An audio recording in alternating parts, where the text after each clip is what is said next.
We are going to go over everything you need to know today to go from I know nothing about HighLevel to scaling and exiting a successful agency. Let's dive right in. So what is HighLevel? HighLevel is basically an all-in-one platform that does what all these different softwares do. But we're not actually going to sell people a bunch of software because that doesn't work. Here's what Sean Clark, one of the co-founders of HighLevel, has to say about that. So the idea is you're going in and first of all, you're pitching an outcome. You're never pitching a feature, because if people pitch features, that's where things go to die. Fundamentally, if you're trying to get into a software argument, they're going to say, oh, but I already have the software that does this. And does it do it like this and this and this and this? And all of a sudden, just boom, you lose. We don't want to lose. We are going to win. So the first step you're going to want to do in your HighLevel journey is not what everyone else tells you to do. And that is to define your niche, because people do not look for specialists that are in their niche. They look for specialists that are specialists with the problems that they have. You go to a heart surgeon because he specializes in hearts, and it can be hard to sell the offer depending on what you're doing if the niche is not actively searching for a solution. So for instance, home services businesses like plumbers, electricians, HVAC, those industries already have a massive amount of inbound traffic. They can literally just put up a Google business profile, and if they show up on Google Maps, their phone's going to ring. If you go to those service businesses and you try to sell them leads, first of all, they've already been burned by like Angie's List and all these other places a million times. They're usually very busy, and in order for them to scale, they have to hire more people. That's the bottleneck for their business, and they don't want to deal with that. A lot of those guys have been burned with that too. I've talked to hundreds, okay? Scrape Google Maps, pull 1,000 phone numbers for contractors or whatever that you want to work in, talk to them and see what their pain points are. You'll find out more often than not, it isn't actually lead gen, right? So these are the things that you only know after you've been doing it for a while, versus, for instance, I came originally as an insurance marketing organization. That's more of an outbound industry. There's not as many people searching for that. So understanding these things only comes in time, and trying to pick the niche first, you're not going to know what dynamic is at play for those businesses. Whereas when you invest instead to becoming the niche, instead of picking an industry, specialize in solving a common problem that's across multiple industries. Now you don't have to worry about that. So anyone that has that issue will be applicable to you. It doesn't matter, because a life insurance agent or a real estate agent are both going to have much of the same lead generation issues, right?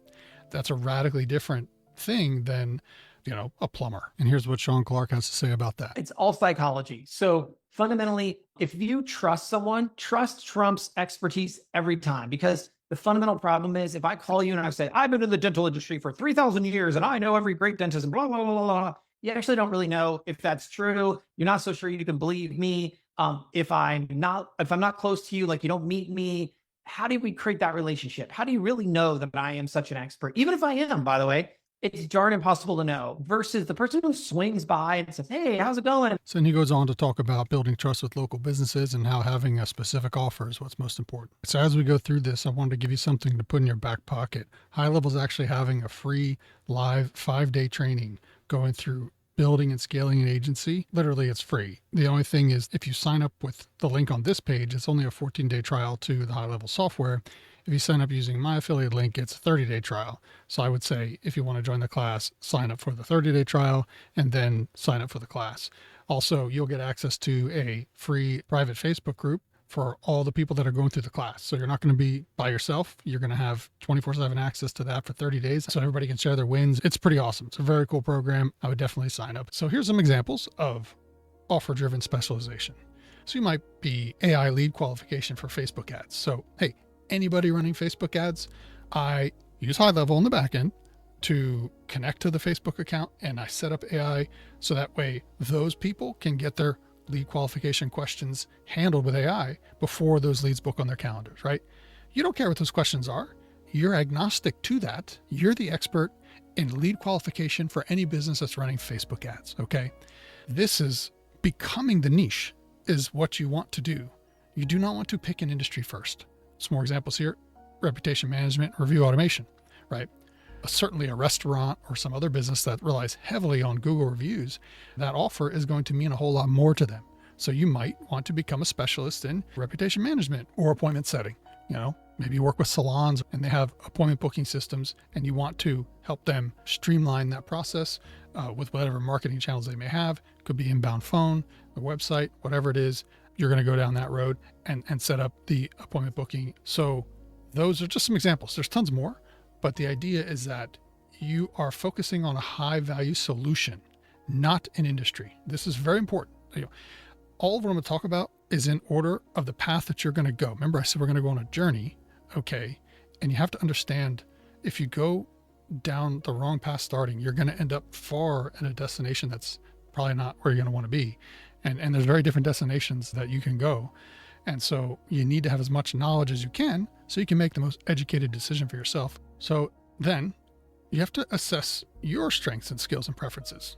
Get an understanding of what HighLevel can do, what offers HighLevel's put together that they already know work well. All right. Not every GHL offer is the best fit for everyone. You may come from a software background, right? Maybe you're very technical. You might enjoy building automations. I spent 20 years in industrial automation, program machines, touchscreens, factories, things like that. So that's huge for me, but someone else, a lot of people haven't done that. AI chatbots. Are you good with conversational AI? Can you program a persuasive sales bot? Were you trained in sales? If you're a salesperson, maybe you want to do more of a high ticket offer where you are providing a done for you service, business to business type deal. Maybe you like teaching. So the affiliate route, like I'm doing right now. I've learned a lot over the last 3 years using HighLevel, and I want to help other people with the platform because it is amazing. So you've got a couple different things to think about. This is not conclusive. It's just a framework to know that this exists and start thinking about. So the next would be identify what you enjoy doing every day. You can't wake up and hate your life. You've got to think about, do I like working one-on-one? Maybe you prefer to be in sales calls during the day, or do you like building systems? Maybe you partner with someone. One guy is like, look, I like doing the back end stuff. Another guy is like, I want to deal with any of that. I want to talk with people, social butterfly, whatever. They're both necessary for the business to grow, right? Are you comfortable with cold outreach? There's people that love cold calling. They're experts. They can knock it out of the park. Or there's people that love doing inbound marketing, whatever it be, lead magnets, putting together webinars, right? They just want to put the value out there and really nurture people in. Two different strategies. Who are you? Don't know. But you got to think about, all right, because these things are fundamental to the offer type and the path that you take as you begin. You don't want to run into stuff later down the line and realize, I hate this. The last thing you want to do is build something you hate, right? Because now you got to start over. It's a waste of time. I don't want to do that. So step 3, we want to match your skill set and preferences to a GHL offer. Now we just talked about some of these guys. What type of person are you? What are you interested in? These might be some things that you would align with. And then we want to look at a core offer. Okay. So before you dive into a specific model, you do want to understand some of the challenges and success strategies for each type. So SaaS, which is the $497 SaaS plan on HighLevel, basically that just lets somebody set up an account and it will create a sub account for them in the system and it can dump a snapshot in there for them. Essentially lets somebody self-check out for whatever your offer may be. This is the least hands-on approach. You may not ever talk to your clients. You can simply white label the GHL software and sell it as your own. I'll say this was more popular a few years ago. GHL has really gained a lot of steam with their own branding. And so a lot of people that are not providing value above and beyond just reselling the software, their clients are leaving them because there's no reason for them to continue to pay more when they can just get an account for $97 on their own. So you have to build something in your SaaS that does more than just sell them a toolbox. If you read Alex Hormozi's books on leads and offers, he talks about big hairy monsters. So here's some of the big hairy monsters for this. You're going to be competing with HighLevel directly, like we said. The YU problem, you must add unique value. High customer churn risk. They're going to cancel quickly if they don't see fast results. They didn't have much skin in the game because they just signed up maybe for a free trial. So you're going to have a high churn rate comparison to a high ticket done for you offer. All the tech and customer support responsibility is yours. So you have to do everything, build everything, client satisfaction and client success. You can have success here. You just have to determine what your specific solution is. I have a SaaS offer that I put together. This was for electricians. Essentially, this was before the voice AI came out. This was based on Zappy Chat. Basically, it was a full done for you missed call text back where AI would jump in and message the leads back. If they called in to an electrician, it would qualify them, ask them questions, find out what their needs were, and it would then send that information to the client cell phone so they would know. So this says nothing about HighLevel. It doesn't say anything about CRM. This is a SaaS product by itself, standalone. It's powered by HighLevel in combination with Zappy Chat. All right.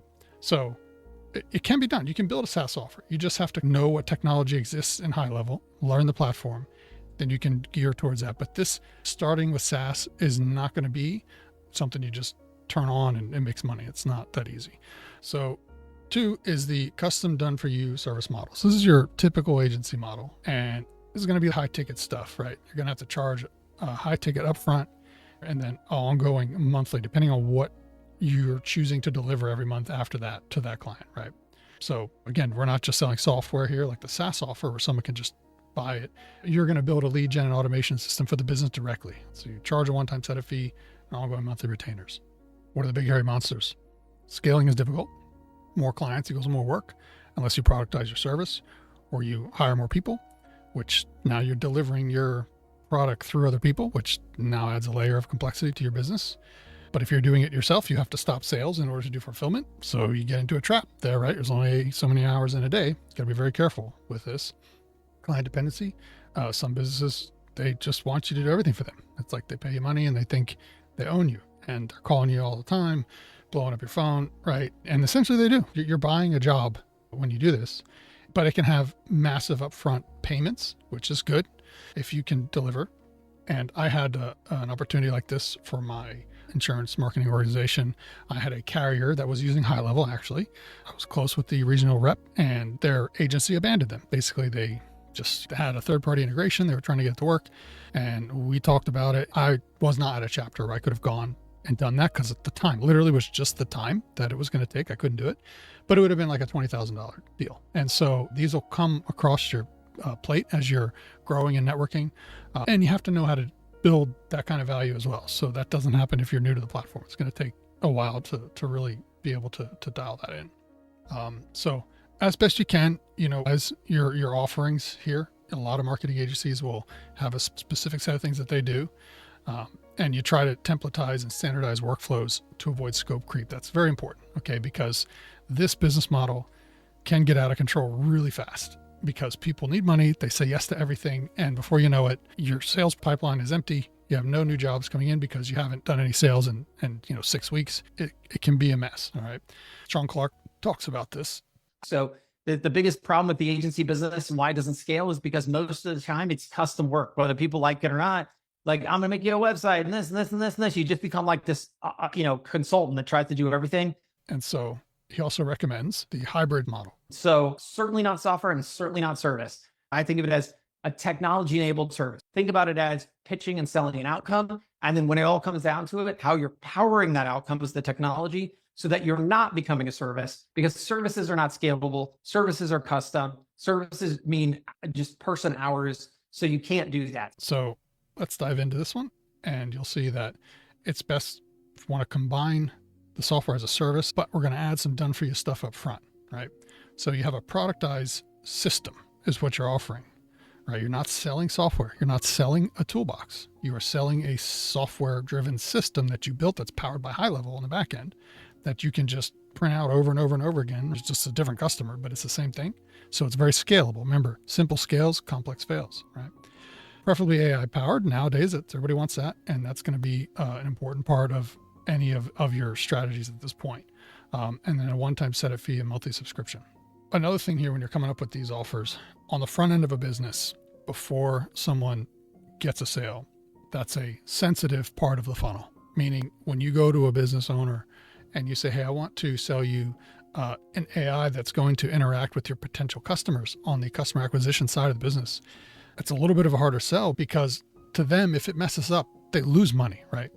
Whereas the back end of a business, especially a local service business, if you come in and say, I'll give you Google reviews, I'll get customer retention, follow-up, that is an easier sell because the business owner is not generally going to be as concerned about you implementing something on the back end. So when you're thinking about potential foot in the door offers. Like, hey, I don't have an established relationship yet. I want to go in with something that's low commitment, but still provides good value and that can at least prove it. And you can still charge money right away. Having something like reputation management is the easiest way to go because it gives them high value. They understand it, which is another big important thing. A confused prospect never buys. So you can have a land and expand strategy if you want, where you come in with one piece of feature set that HighLevel has for reputation management. And as you build that relationship and you continue to nurture them, you can upsell them to other things, or they may come to you. You keep those relationships open. A business owner may come to you at some point and say, hey, we're really growing. I'd like to maybe run some ads. You think you can help me with that? It's up to you. All right. You'll have those opportunities come in, but you got to start somewhere. This is all about getting off the ground. This is going from 0 to 1. This is the hardest part. Once you have 3 or 4 clients and you've got a system, it's much easier to continue going. The hardest part is the first client. You know how many people have had HighLevel for months? They made nothing. We want to avoid that trap as quickly as possible. So that's what this is all about. All right, section 3, packaging our offer. We talked about some of those offers, but now we want to look at how do we package them together and price them so that way we can compete in the marketplace on value. There's a formula for crafting a high converting offer, which is simply identify a painful problem that your ideal customer struggles with, position the solution as the easiest way to fix it, demonstrate the value, right? Whether it's time saved, money made, automation benefits, ultimately it's going to either be time or money, and end with a strong call to action, right? How do we convince them that this is the easiest way to do it, right? Make it easy, free, ideally if you can start free, but you want them to have a low path of resistance to say yes, okay? So an example of a strong offer statement might simply just be tired of losing leads due to slow follow-ups. So tired of losing leads due to slow follow-ups, that is going to be the problem statement. So it'll resonate and identify with your target market. And then our AI-powered CRM automates your entire lead process, increasing responses by 3x. And we're going to make it easy, call to action, book a free 7-day trial, right? So all those elements that we just broke down are in that one offer statement. Now, what we want to avoid, like we talked about before, is trying to sell software or the tool. You want to sell the transformation and the outcome, because they can just go to HighLevel and get the tool for $97 a month themselves. They don't need you. All right. You want to sell them the solution. So choosing the right pricing strategy. If you're going to go the SaaS route, again, I don't recommend just rewrapping it in your own label. You need to add some kind of value. So compare market price to other services if they're around and price accordingly. Okay.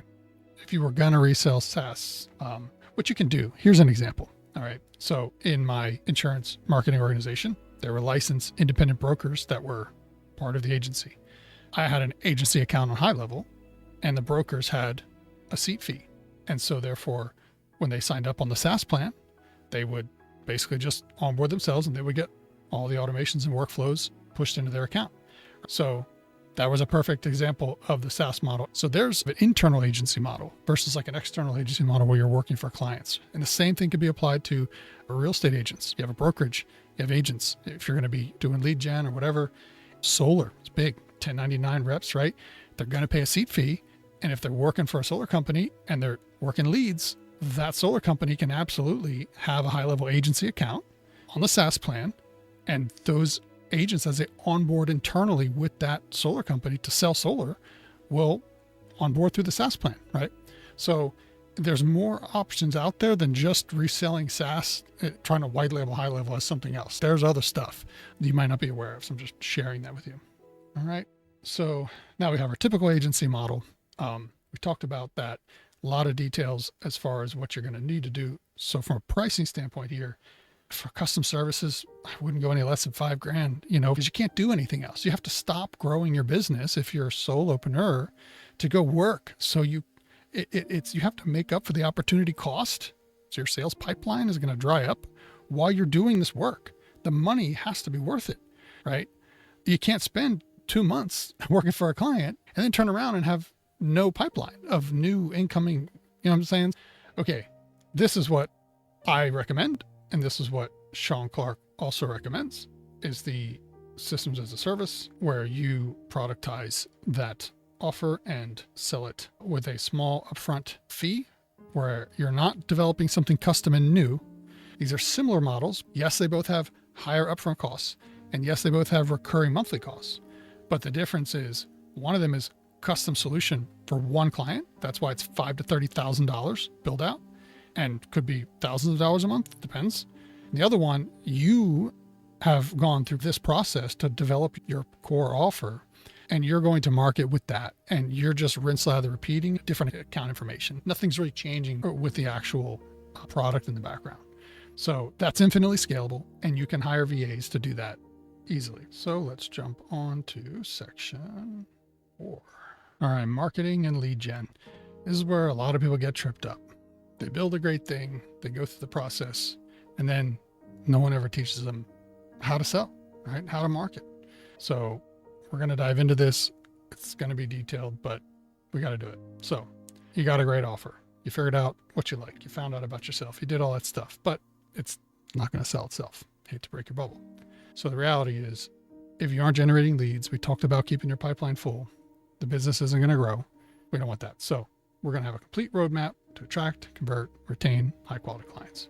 So I know people hate this, but if you need money now, the fastest way is simply cold outreach, but not blind cold outreach. It's not really cold outreach. It's called qualified outreach, right? So we want to go through this marketing audit strategy, which covers basically, there's 3 parts to it. 5 high converting direct sales strategies is really what's here. There's 3 of them are built into this. And then you have LinkedIn outreach. This could be really applied to any DM type format.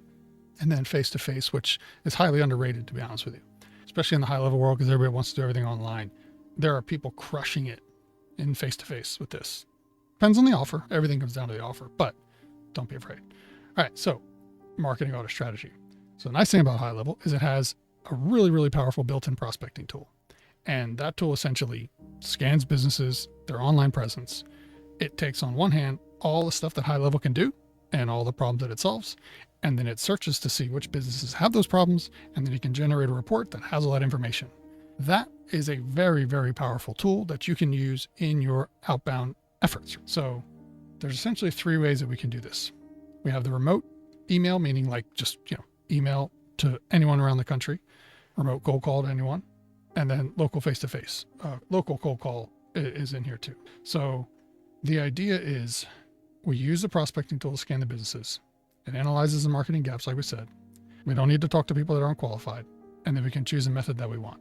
So we want to marry the high-level prospecting tool with the chosen offer, right, for maximum conversions. So in section 2, right, we looked at what type of offers there were, and we looked at your skills, put all that together. Now, instead of guessing on the marketing side, who's going to need this, we're going to use this tool to help take care of that. All right. So if you, for instance, appointment setting was something you wanted to do, you would use the CRM text-enabled business number option in the prospecting tool. Now it gives you all this stuff, but these are just like what product offer might you have that the tool would scan for. So if they don't have a CRM, they don't have any AI. So now you can go, and it means that you could potentially sell it. If they don't have very many Google reviews, if they've been in business for 20 years, they have 5 Google reviews, you could probably go in there, and reputation management might be valuable to them. They don't have a web chat widget, right? They probably don't have much implemented lead follow-up system. You could sell them web chat widget. You could sell them SEO. The prospecting tool runs local search to see where their business is showing up in Google Maps. If they're not showing up in Google Maps, no one's finding them, right? If they're not in the map pack, forget it. So you can show them, hey, here's where you could be. Here's all the search volume. You're not showing up, right there. They're going to see how much they're missing out. You got 10,000 people a month searching for what you have in your zip code, and you're getting 15 visitors a month to your site. Maybe it's an opportunity there. That kind of stuff piques the interest of business owners if they want to grow. Again, some don't, whatever. Everyone has their vice. That's just part of the game. But at least you're putting as many cards in your favor at first. So that way, when you do go, they have the problem. You're not trying to cut people and then sell them Band-Aids or whatever. Like, they have the problem and you have a solution. The question is, will it line up with what their business goals are, right? And Google Maps ranking SEO. So this is part of that same deal. NAP is reputation management as well. So listing optimization. So it all goes together for local SEO. So the idea is every high-level powered service can be positioned as a direct solution to the gaps identified by the prospecting tool, which we talked about. Now, we want to use the right outreach approach depending on the offer. This is a bit of a gray area, but it's something to consider because you don't just want to randomly willy-nilly do stuff, because there are certain things that can be very weighted in one direction or the other. For instance, if you have a low ticket recurring SaaS, like you built something and you're going to charge $49 a month and you're going to give a 30-day free trial, you do not want to be cold calling to sell that. You will not make any money because that marketing method, the KPIs around that don't lend themselves to an offer like that, right? That is a mass market. You got to hit a lot of numbers. On the opposite side of the spectrum, if it's a $30,000 build out, nobody's buying that on a landing page. The higher up you get in ticket price, the closer you're going to get to real people. It's not, no one's doing $1 million and, oh yeah, I'll just send it to you on my credit card over Zoom. There's going to be a closer approach, right? Which is more rewarding for some people. I like face-to-face. I like shaking people's hands. It just, but hey, it all has its place, right? Now, the best thing, again, without question, is to have a hybrid SaaS where you build out something that's easy to deploy and you have an upfront price, and you can do cold calls with a model like that because you're still getting like that $1,500 minimum ticket price at the sale plus some monthly recurring. And so that'll stack, and it's sticky enough that you could justify a little bit slower of an outreach method. But again, these aren't really cold calls. We're calling with value. You found a business that has a problem. So that's the other thing. Business owners are not against cold calls, and they're not against offers. They're against spammy crap and pushy salespeople. But they're a business owner. They know that they need stuff. They know they have problems. And if you can reasonably present a solution to them, you will get people that are willing to listen to you. Yes, you'll get yelled at, but again, it's par for the course. If you're going to cold call, if you're going to walk indoors, I've done all of it. I've made thousands and thousands of calls. I have walked out my door and driven around my town multiple times. Every time I've left my doorstep, I have never come home without at least one yes. Okay. So statistically, if you have a reasonable offer and you're only going to businesses that you already know based on the prospecting tool, have a problem, right? So this isn't really cold outreach. It's a very structured, logical approach, okay? And HighLevel knows this. They've been doing this a while now. They know the best ways to go about doing it if you're going to go that route. And we want to take that audit that gives them everything. It's massively valuable. And we want to use that, right, in our outreach. Hey, I found these problems. I got this audit for you. It's consultative. It's not a sales call. You're providing value first. You're not pitching. The business can see their pain points before they even have to consider your solution. Here's where all your issues are with your marketing. So let's move to the sales side. Convert leads into customers. We've chosen our offer. We use the prospecting tool to find businesses that actually need our help. We've engaged in outreach, emails, calls, in person, right? BNI meetings, Chamber of Commerce. There's lots of options out there for in person. Okay. We've used a market outreach strategy. How in the world do we actually sell them? Okay. You will fail if you do not have a structured sales process to walk people through in order to get them to pay you money and get them where they want to be. Right here it is. And this is based on the NEPQ framework by 7th Level. Shout out to those guys. So we're going to step through fairly quickly here the phases that you'll go through. Now, this does not matter whether it is a Zoom call, whether it's a phone call, or whether it's face-to-face. You are going to need to take your prospects through this process. NEPQ stands for Neuro-Emotional Persuasion Questioning. Is a question-based sales process that is not pushy in any way, shape, or form. It empowers the prospect, and you stay in control of the conversation. You will help them open up to the issues that they have, and you're going to see as we step this through. But you'll have to customize this for your offer, whatever it may be. There's some examples in here. But unless you're doing SaaS, and essentially you're just doing this on a landing page, and a person is going through that journey in their own mind by themselves and checking out, the only other way you can sell something is face-to-face or through a meeting, right? There's only two ways to get money. Either they do it themselves or you do it with them, right? That's it. So this is the other way, and you're going to need to take people through that. Even if it's one-to-many, you could be in an auditorium full of people. You're going to be much more effective going through these steps. So the first step is going to be connecting questions, right? You want to lower resistance. You want to build instant trust. So start the conversation by focusing on their world, not yours. So it's going to be example questions like, say you sent DMs, we talked about LinkedIn or whatever. So, hey, what was it about the message then that caught your attention? Or, what I say that jumped out at you? Was there anything that, you were thinking of firsthand, right? Light, open-ended type stuff. Right? So what's going on in the business right now that made you want to take the call or whatever it is, right? Notice my tone. Very curious tone. Asking questions. I want to help. Okay. When you go to a doctor and you walk in, does the doctor say, yep, here's your prescription. See ya. Even if you gave them all the information, they still come in. So tell me what's going on. They're going to ask you, they're going to take you through the process, right? Because there's a protocol and it's designed to get you from one place to the next, right? And this is that journey. So here's a tip. Do not talk about the fish on the wall, the weather, or any of that crap, okay? You will trigger CEOs and high-paying, they'll cut you off, say, all right, let's just get to it. You're going to actually lower your status in their mind because their time is very, very valuable to them. And you do not want to go into a meeting full of suits around a round table and start with the fish on the wall. Do not do that. Everyone's time is valuable. And everyone knows this is a salesy, old school crap way to open a call. It disrespects them. Start with them and these types of questions, right? And you can use AI to explore more of these, pop these in and get more out of it. But these are just some examples. So you go through that. In the next phase of your conversation, there's going to be talk in between this. It's not going to just like, you don't rapid fire these questions. You have to hit these sections at some point and in this order if you want to execute on the NEPQ journey as it's defined. So you have these situation questions that are next. Now you want to understand their current landscape, right?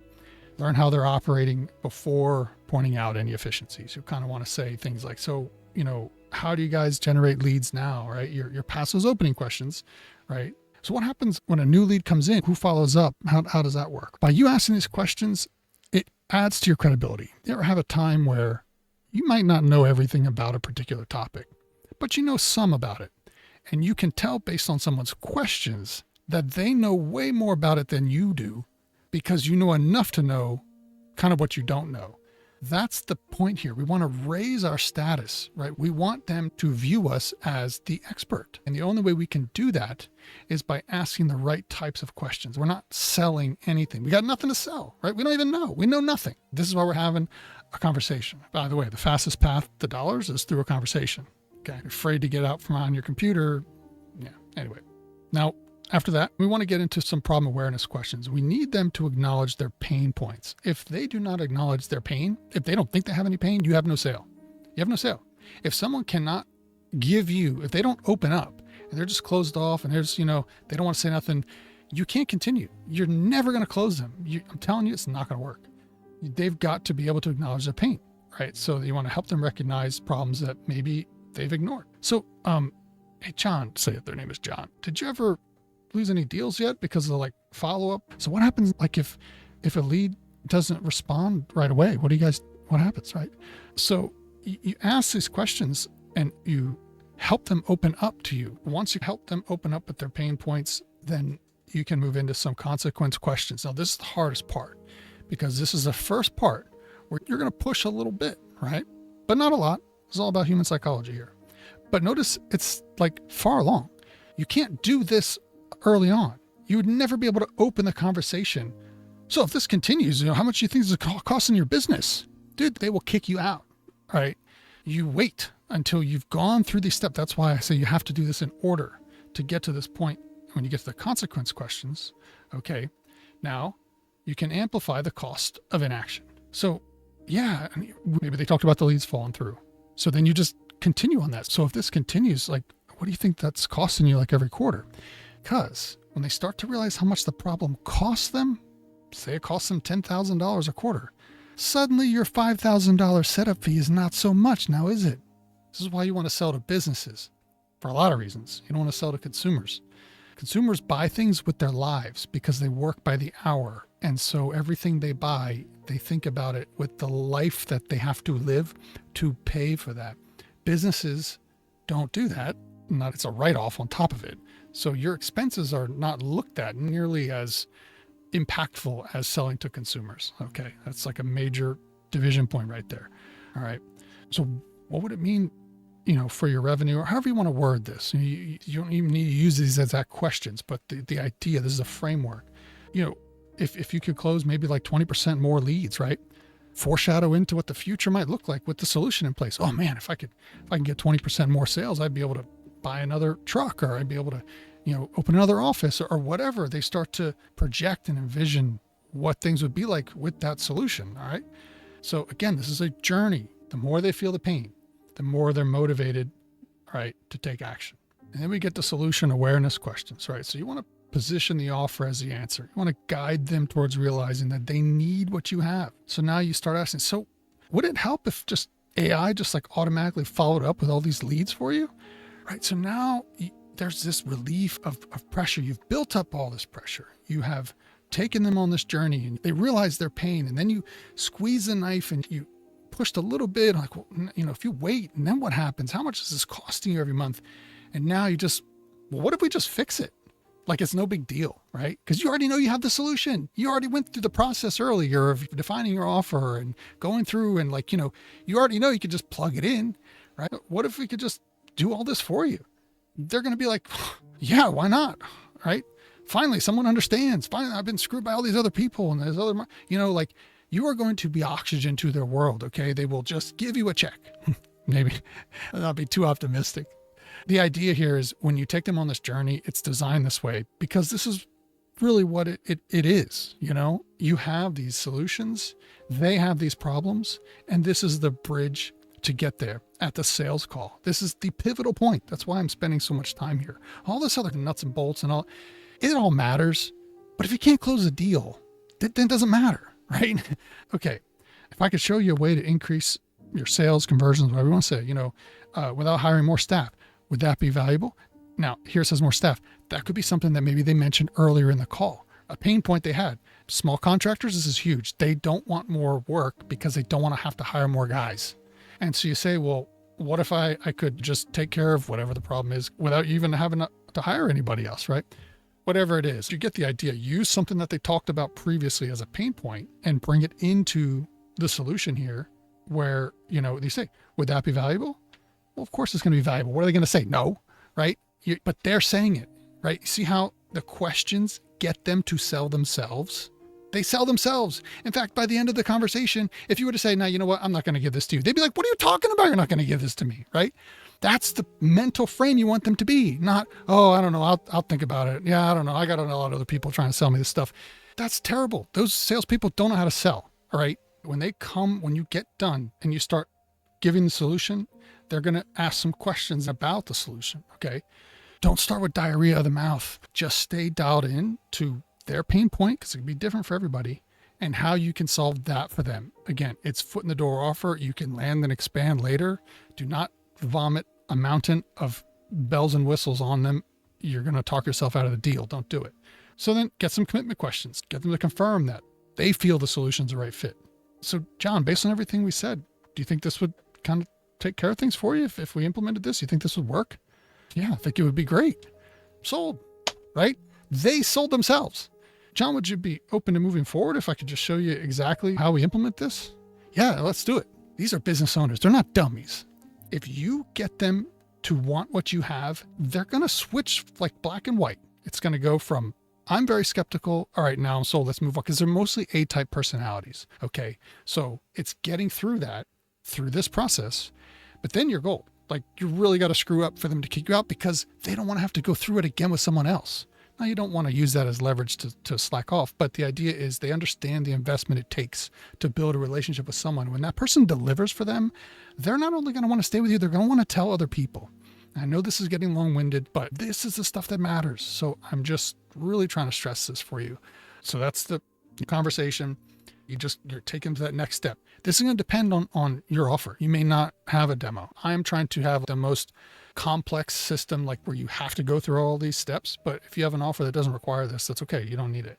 But if you have to do a demo, there's one important thing I want you to make sure you absolutely do. If you've read Hormozy's books on offers and leads, give them a personalized win on the demo.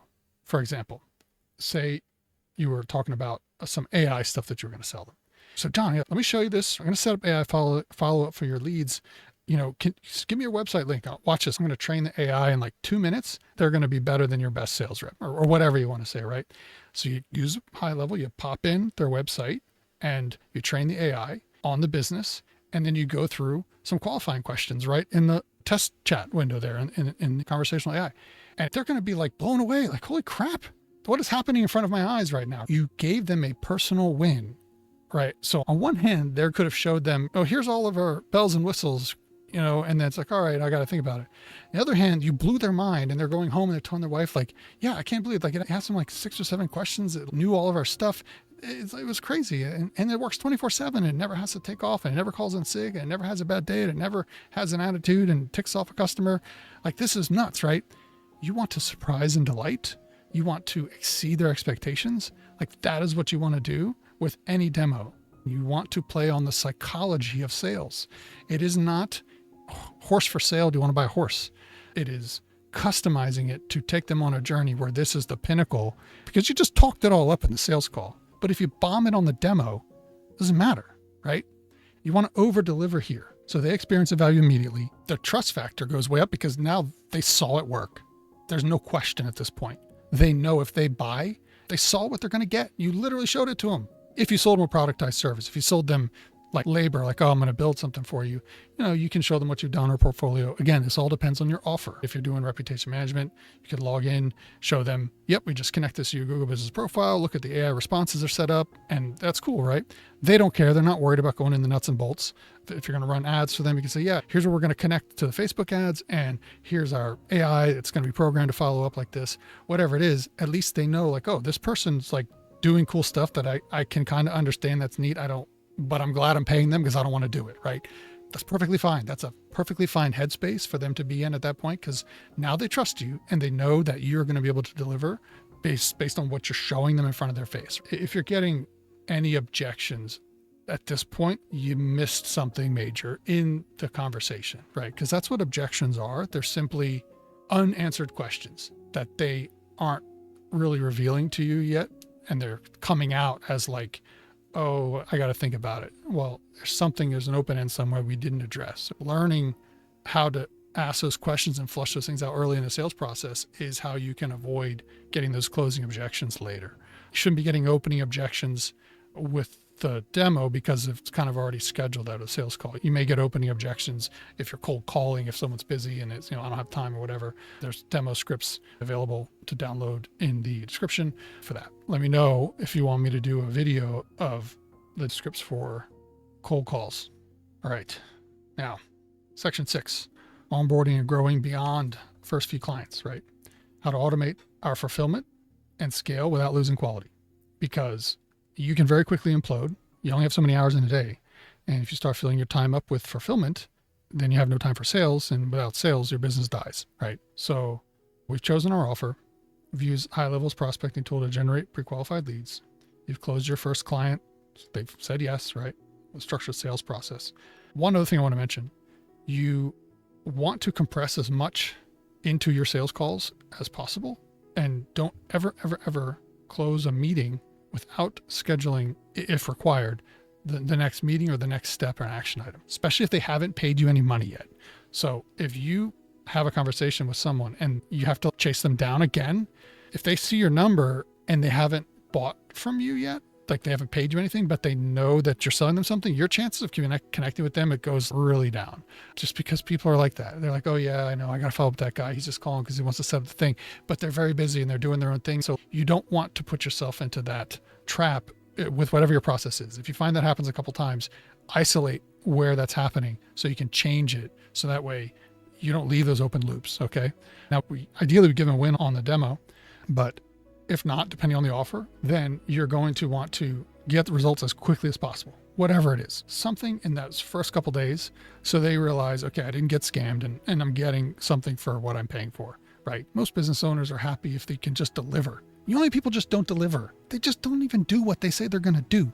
Like, that's how sad the standard is. If you just do what you say you're going to do, people are usually ecstatic about it. Like, all right. So, high touch client onboarding. You're doing all the setup for them. Whatever setup you have, you do it. No exceptions. Do not send someone a list of things to do. It's not going to get done. They will not do it. I promise you, you send a contractor, here, log into this thing and go through these onboarding steps. you might as well just throw that lead in the trash. All right. Don't build that into your system. It's not going to work. You want onboarding to be quick and painless, right? So they get value fast. And if you need to build out stuff ahead of time on the back end in HighLevel in order to do that, do it. Don't struggle and trip over the same thing technology-wise every single sale. That's ridiculous. You want to set expectations, okay? Hey, here's exactly what's happening next. First, we're going to set up the system for you, and then we're going to schedule a call to make sure you're seeing the results. Or, hey, my goal is to set you up and running within 48 hours so you can start seeing ROI right away. Okay. These things you want to make sure that you put so that way, you know what you have to do. The customer doesn't know. Make sure they know the expectations so they can plan accordingly, whatever it may be. If it's face-to-face or whatever. Right? Face-to-face is easier because if you do need to follow up with someone, you can't just stop by if you've gotten to that point. Here's just steps on how to go through this. You can download this, like I said. Happy clients stay longer and pay more. So we have a never let them go retention framework. We want to give them the quick wins, and maybe we have some perks depending on your offer, whatever your offer is. Build in something for them that costs you almost nothing to deliver on, but they see it as a high value thing, right? Whether it's AI chatbot or maybe give them a whole new website. Since HighLevel has so many templates, you can just implement them for almost nothing, right? And then upsell at the right time. If you're going to do that, don't just come in a week later. Hey, got anything else? Because it's going to make you look desperate. All right. There's just some examples, some upsell scripts. Next step, we talked about the time trap. If you're going to grow for anything, most of the time, even if it's like a SaaS thing, you're going to need to hire and delegate at some point. Okay. Here's a framework. Again, this is not going to be specific because I don't know what you're building, but if you have 3 to 5 clients, maybe look at getting a virtual assistant, okay, to handle some support, some admin work, maybe something that your AI can't do, or you want it to be more personalized because you have some high ticket clients that want that one-on-one, right? Automation specialist. Maybe you go to the certified HighLevel developers and you get one of those folks to partner with you on delivery, or an account manager that's going to be responsible for a group of your clients. Okay. You can start with freelancers first. They're usually cheap, but I would say really simple stuff, and do like 3 or 4 at a time with the same thing to see who's going to give you best results. Be careful with freelancers. I was paying someone like $3,000 a month for like 3 months when I first started to do HighLevel development, and they didn't know what they were doing. And I basically had to trash all of it, start over and do it myself. So I learned the platform, but I learned the hard way, right? So don't make my mistake. Now, scaling beyond 5 to 10 clients. Like I said, we're going to talk about paid ads. You're going to see here, right? Paid ads is like the last thing. Like at 20,000 a month, you can start maybe looking at paid ads, maybe, right?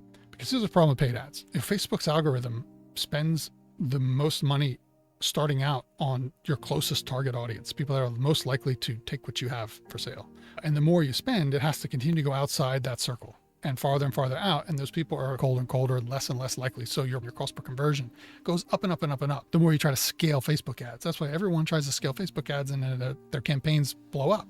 And it's like, well, no, it's not how that works, right? You need to scale on the back end of the business. What I mean by that is set it at a specific amount of money. So for the most part, it's constantly getting me, 2 deals a month or something like that.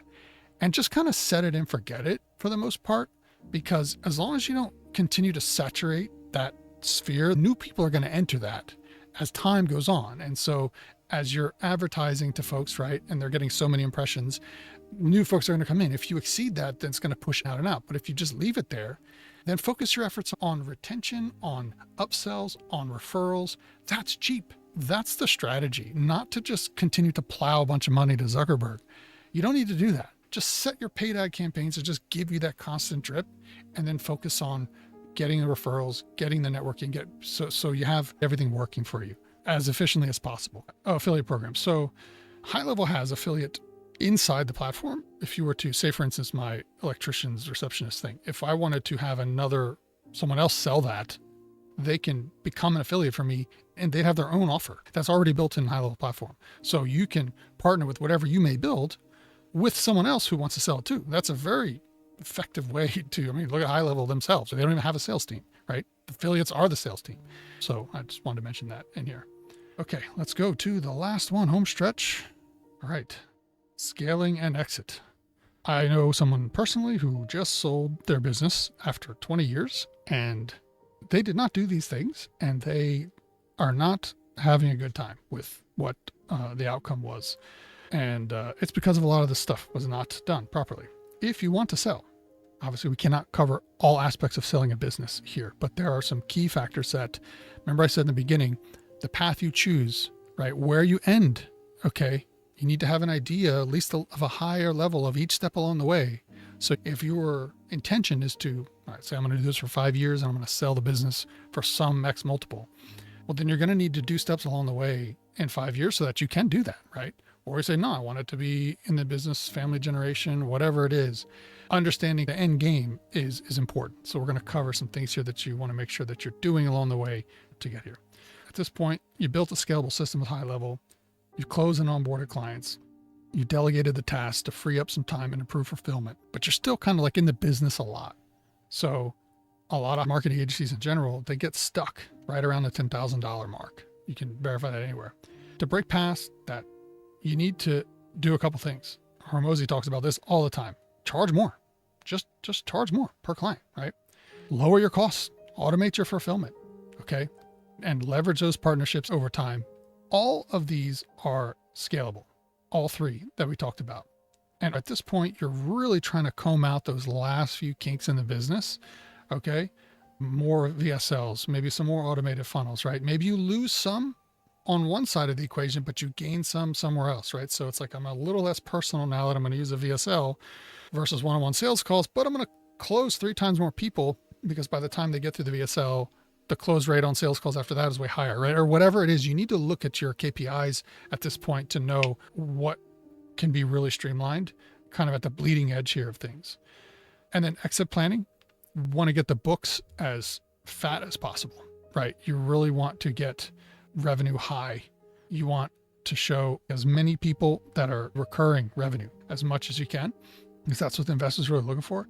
And you want to make sure you have documented everything, SOPs, all of it, because what someone is buying when you sell is not you.